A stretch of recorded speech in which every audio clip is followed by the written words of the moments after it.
What's your scariest Home Alone story? Part 2, Story 1. This happened a few years ago. One evening, my dog, who sadly passed away this year, used to like standing on the stairs and looking out the window to watch the world go by. One evening, my parents went out and my dog was on his usual spot when I heard a very low growl. I came out of my room to see him, and he growls again and shifts slightly, but he's focused on the window and he doesn't budge. His hackles are up and his body language is stiff. I'm thinking it's a fox or cat that's triggered him, but I'm concerned as it was the first time I had ever heard him growl. I take out a look at a different window, and I can't see anything. I knew enough not to try and move any dog while it's in that state. A risk of dogs redirecting, etc. So I left him to it, and eventually he comes and settles outside my room after pacing along the hallway for a bit, but he won't come into my room when I call him. He's just fixed in my doorway. After an hour, a police helicopter flies over and circles around the area, but that's normal for that part of town, and I don't make a connection. I just figure something has spooked my boy. The next day, at around the afternoon, we get a knock on the door from the police. The evening before, a young girl got followed off a bus and violated on a nearby green, and the dirty bastard ran off and hid in people's gardens after he was done. And I tried a few people's doors and windows to see if they were open, and the police wanted to know if we'd see anything unusual that evening. My dad answered in the negative as he was out with my mom. However, I wasn't in when the police knocked and had only heard about it later, and when my dad told me about the police. The guy was eventually caught and charged as they traced the card he used to board the bus he followed the girl off from. It wasn't his first offense either. It was all over the local news. I suspect the guy was hiding in our garden and my dog had spotted him and knew the guy was dodgy, so went into guard dog mode, which was unusual as he was a big soppy baby who loved everyone. I miss him. What an incredible and loyal dog. It's amazing how pets can sense danger and go into protective mode. It's definitely a good thing that the girl was able to escape without too much harm. It's always hard to lose a beloved pet, but this dog will always be remembered for his bravery. This makes me so sad to think about losing my dog, but I do not think my brother's little chihuahua would do anything to stop someone. My heart goes out for you though, OP.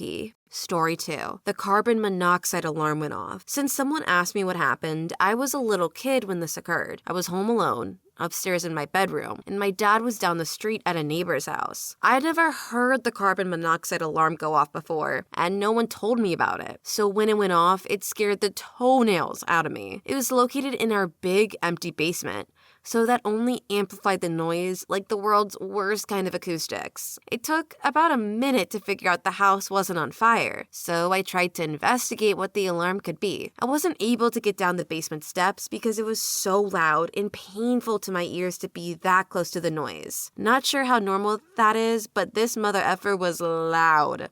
Like the loudest thing I've ever heard in my life kind of loud. After a few failed attempts at investigating, I finally got worried enough to run out of the house and look for my dad. I found him talking to one of our neighbors outside in their yard down the street and told him some alarm was going off, and I didn't know what to do. He got really annoyed at me like I did something wrong, but he walked with me back home and he realized what it was. So he opened a bunch of windows and went down to check the alarm. I don't know if it was a false alarm or not, but he just put new batteries in it and told me to leave the windows open for a while. He went back to the neighbor's house and left me alone again. About 5 minutes later, the alarm went off again. So I don't think it was a bad battery. I went to get my dad for a second time, and now he was super annoyed. He came home and just took the batteries out of the thing and left again. Father of the year. I didn't die though, so that's cool. But maybe I got brain damage from sneaky carbon monoxide, and that's why I'm so dumb. That must have been a scary experience for a child to go through. It's frustrating when adults don't take children's concerns seriously, especially when it comes to safety. It's good that you were able to find your father and that you were both okay in the end. For any parents out there, make sure to take your kids' complaints seriously, for everyone's safety. Story 3. Well, my house was sort of out farther away from town. We had neighbors, but they were few and far between. There was a hiking trail opening across the street from our driveway, which was very long and can't be seen from the trail. My room had a large window facing out to the driveway. Anyway, I was home alone, cleaning my room and singing "We Are the Champions" extremely loudly, as well as playing it on my TV. Looked up and suddenly saw a man power walking up my driveway very quickly. It's obvious no one is home home but me since there aren't any cars in the driveway. So I ran to the front door, which was open because it was hot AF outside, and locked it and closed and locked my window. Turns out my bro friend did not like that. I called 911 because he was still approaching my house, and I was getting scared by his demeanor. And while on the phone with the 911 operator, he started banging on my front window by the door, and then the door itself. He tried kicking in the door and tried breaking the window. I went and hid in my mom's closet because it was locked from the inside only, with a knife until the cops show up. By the time they showed up, he was gone, and there were hand and shoe prints all over the door and front window, and some handprints on my bedroom window. They found him about an hour later walking up and down the street. He told them that he heard my pretty singing voice and just wanted to say hi. He was also drunk, but admitted to being sober at the time of the incident, and started drinking after I rejected him. He also told them that he planned to come in and have some fun with me after he found out that I was home alone, and that he was waiting for nighttime to come back. So yeah, had a lot of nightmares about that one. TLDR, man tried to break in because he heard me singing. Couldn't get in, gave up, then went and got drunk. Police found and arrested him an hour later. Then he admitted to them that he wanted to violate me. Okay, wow, that's a very scary situation to be in. It's creepy and unsettling to think that someone could be watching and listening to you from outside your window. It's almost like he thought this was a fairy tale and he was a real Prince Charming, when he was more like the Beast. Story 4. Not completely home alone. It was myself and my younger siblings. I was working late one night and had told my brother and sister that when I got back, we could order pizza. I got home at around 9:30 and walked through into the front room where they were sitting, waiting, both looking pretty confused. They told me they thought I'd already come home because they heard the front door open, followed by me running up to my room. Creepy enough, I had a quick check upstairs.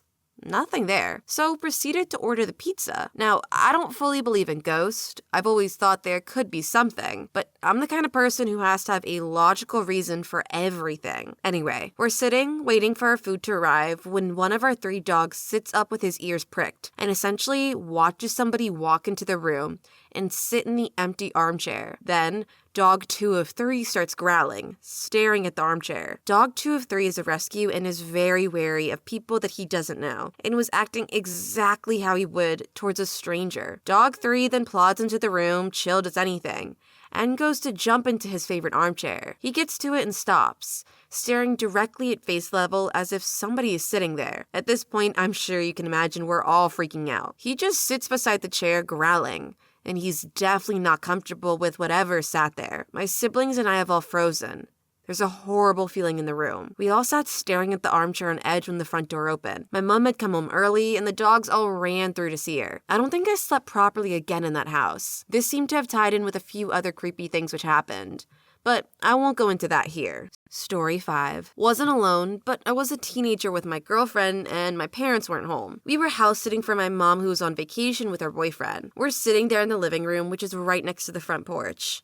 It's about 12:30 a.m. or so when we hear loud and heavy footsteps on the porch. Guy goes next to the window and goes, "Crap, frick," really loud. I'm assuming it's because the curtains are closed. This really spooked us because the couch we were sitting on was near the windows. Had those curtains not been closed, you would have seen us. Freaked out, we shut off all the lights in the house as the footsteps go away. We look out the windows to see if there's anyone out there, and there's a big burly man with a kind of plastic bag. We live in a small town out in the middle of hillbilly country, so there's many stores or takeout restaurants are closed at this point in time. So it's a mystery where he got this bag and what was in it. The guy walks down the street, turns around back towards my house, and disappears into a parking lot next door to us. Not 2 minutes later, we hear the doorknob to the side door, which was thankfully locked, jiggle. My dog starts going absolutely insane at the noise. He's a small dog with a loud bark, so I think he scared him away, but that was that. We debated calling the cops, but never did, and nothing else ever came of it. We were gonna call the cops if he came back, but he never did. We figured he was either drunk or high, or something else. I'm glad that you and your girlfriend were safe and that your dog's barking probably scared off the intruder. It's always better to be safe than sorry, so I'm glad that you debated calling the cops and took extra precautions just in case. All these stories make me really think about getting another dog. One who would actually be able to stop someone. Story 6. Not sure if this counts because it was my sister home alone, not me, and she didn't know it was scary at the time. My sister was sleeping in one morning, and I left for an hour or so. But I didn't lock the door behind me. While I was gone, my sister woke up to the sound of bashing on the door. She thought it was me and I had locked myself out. So she took her sweet time answering the door, which, like I said, was unlocked anyway. By the time she answered, no one was there, which she was confused about but didn't really care, and just started off about her day. I got home later, and soon after, 2 police officers came to the door and questioned her. I snuck out after they left and asked WTF they were wanting, and she told me the story about the person at the door. Turns out, a bloke had been bashing on people's doors in the area, and when they opened the door, he would stab them with a knife as a means of getting past the owner and robbing them. He was caught soon after and confirmed that he attempted the act at our house, but he got distracted for some reason and ran away before my sister answered the door. We lived in a dodgy suburb at the time, so we weren't surprised it happened in our area, but it freaked us out enough to remember to lock the door for a good few months after. Story 7. My girlfriend and I both travel a lot for work, pre-COVID, so it's not unusual for only one of us to be home on any given week. Last fall, she was in San Francisco, and I was home alone for a few days. We live in an apartment on the top floor of a building. Above us is a roof with a deck available to everyone. Middle of the night, I get up to use the bathroom, and on the walk back to bed, I look over to the study. There's a sliding door in the study leading to a balcony. I immediately stop dead in my tracks. I see the outline of a person standing on my balcony facing me. I run over, hit the lights, grab a knife from the knife block, and start dialing 911. The person is a kid, no more than 16. He sees me hit the lights, grab a knife and my phone, and he immediately grabs the railing on my balcony and flings himself over. I ran over, assuming I just watched someone kill themselves, only to see him safe and sound on the balcony below me. He then hurdles off that balcony. He's jumping from floor to floor. He hits the parking lot in the back of our building safely and then sprints off. Cops finally come and break up a party on the roof. Turns out he was just a drunk friend of someone on the second floor and got dared to do it. Also, shout out to my dog for being asleep 15 feet from the balcony and not doing anything. Oh my goodness, that would have been terrifying to see someone standing on your balcony in the middle of the night. It's crazy how some people can be so reckless and put themselves in danger for a dare or a thrill. It's kind of weird that he didn't get hurt, but I would love to see the videos of him leaping around like a real-life Mario. And it's funny how your dog was just sleeping through it all. Sometimes they surprise us with their nonchalant attitudes. Story 8. My house came with an alarm that kept track of movement in every room. I set the alarm before bed, but I woke up in the middle of the night because it was alerting me that there was movement going back and forth between my guest bedroom, down the hall, and into my office. My alarm has a robotic speaking voice, so in the dark I hear it say, movement, guest bedroom, movement, second floor hallway, movement, office, etc. I assume it was a glitch and nothing to worry about, but I ended up turning that function off. I also heard human footsteps above me in my attic once, home alone while my wife was out of town, but I posted that one already months ago. I got up immediately and searched through my entire house. Couldn't find anything, figured it was a glitch, and turned the feature off the next day. I didn't ignore the alarm that night. Story 9. Sitting in my parents' farmhouse reasonably deep into the Scottish Highlands, on a farm around 5 miles from my nearest, small, town overlooking a valley, but on a small road that wasn't traveled on much. Anyway, totally alone.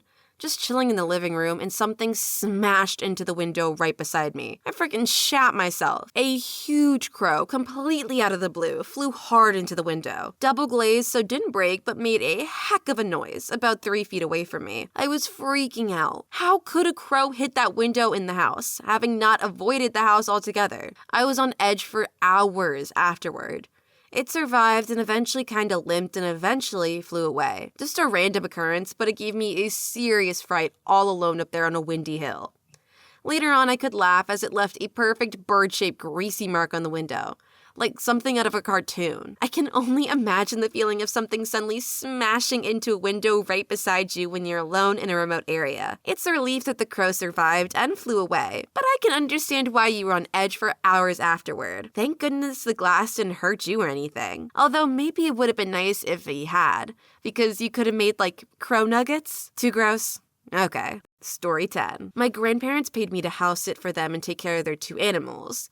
2 dogs, 2 goats, and 3 or 4 horses for 2 weeks. One of the dogs was really clingy, so I closed the door on him when I went to bed one night. I woke up in the middle of the night, but I was too tired to move. But I saw a black figure with a white face standing right beside the bed. It was making this horrific growling noise and leaned into me and pressed down on my chest. It pressed harder and harder, and then I was able to move my fingers, and then I was eventually able to move my body after that. But I let the dog sleep in my room, and I slept with the lights on. That was the first time I experienced sleep paralysis, and thankfully, the times after that wasn't freaky. Story 11. When I was about 18, 1999-ish, my parents went out of town to visit family and I was home alone for a few days. Saturday night, I'm chatting with friends online and start hearing little noises downstairs. Then I can hear muffled voices. My parents aren't due back till the next evening and I started panicking. I locked myself in the office and called 911. I'm crying and hiding behind the desk with the phone, and I hear footsteps coming up the stairs. I lost it when the doorknob started rattling, and then my mom started asking why the door was locked. I told the operator that my parents were home early and hung up, while my mom was fussing at me for being online all evening. They decided to come home early, and because I'd been online, they couldn't call me to let me know. Mom finally realized they had scared the absolute crap out of me and apologized, but I was grounded for running up the AOL bill while they were gone. I can see why you would have panicked and called 911. It's a relief that it turned out to be your parents coming home early, but it's understandable that you were grounded for running up the AOL bill. At least your mom realized how scared you were and apologized. It's a funny story to look back on now, but I'm sure it wasn't so funny at the time. Also, not to sound like too old, but does anybody else remember AOL, or is it just me? Story 12. I was 15 or 16. It was a Friday night, and my parents were having dinner with some friends. I was supposed to stay alone at home for 3 or so hours. A middle-aged guy got into the garage and was trying to break into the house. He was carrying a bat, pipe, or something, was angry as heck, and kept yelling my dad's name. He broke windows and a door and damaged my mom's car. Luckily, he didn't get inside. I was so scared I didn't even think of calling the police. I remember how my hands were shaking and how I was trying hard not to cry. I called my mom, and my parents rushed home, then called the police on their way. Police arrived a few minutes later. Turns out this man was married to one of my dad's coworkers. She was cheating on him, and she told her husband the other guy was my dad in order to protect the real other guy. Story 13. For me, I was 12 years old, and my dad was at his girlfriend's house. I went into my room to take a shower. I always put a chair under the door handle in my room because it didn't have a lock. My grandma loved giving me porcelain dolls, and she decorated my room with shelves that had porcelain dolls in them. All of the dolls were on their shelves before I got into the shower. When I exited my bathroom, one of the porcelain dolls was 10 feet across the room, face down on the ground. This doll must have flown across the room to have landed where it did. Also, the doll was not broken. Needless to say, my grandma was sad that all the dolls were packed up and put in the attic for safekeeping. Those dolls are just horrendous. I'd be scared to even have them in the attic. Plotting. They're evil growing stronger. I just hope none of them are named Megan or Annabelle. Story 14. I was chilling in my bed with my dog watching TV, and I heard a door shut downstairs. I looked out the window of my sister's room because she had a view of the garage, but the garage was empty. I grabbed a pocket knife and crept downstairs. I searched the basement as well as everywhere on the ground floor and found nothing. Went back to my room on edge for the next couple of hours until my family got home. Still don't know what happened. And it couldn't have been wind because it was winter.